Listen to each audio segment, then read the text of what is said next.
A flash of lightning and a rumble of thunder. But what exactly are these spectacular occurrences?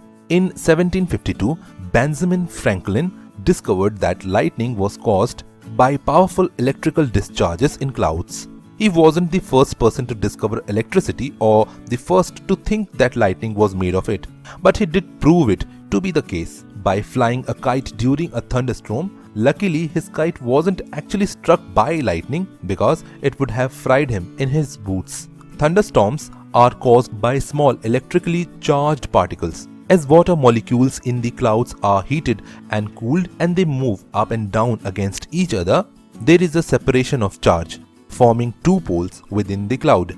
One part becomes negatively charged and the other part becomes positively charged. Objects on the ground then become oppositely charged to a lower part of the cloud. This imbalance tries to resolve itself by passing current between the differently charged poles. Charged particles always flow in the direction where there are less particles of the same charge. This results in a lightning bolt. Sometimes the bolt will carry a positive charge and sometimes a negative charge. At first, there is a bolt which is invisible to our eyes. When the invisible lightning bolts gets close to the ground, there is a powerful discharge of energy. So powerful in fact that it results in an electrical arc.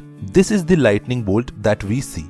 The electrical arc of the lightning bolt heats the surrounding air to extreme temperatures. In fact, the air around it can be heated to 5 times hotter than the sun.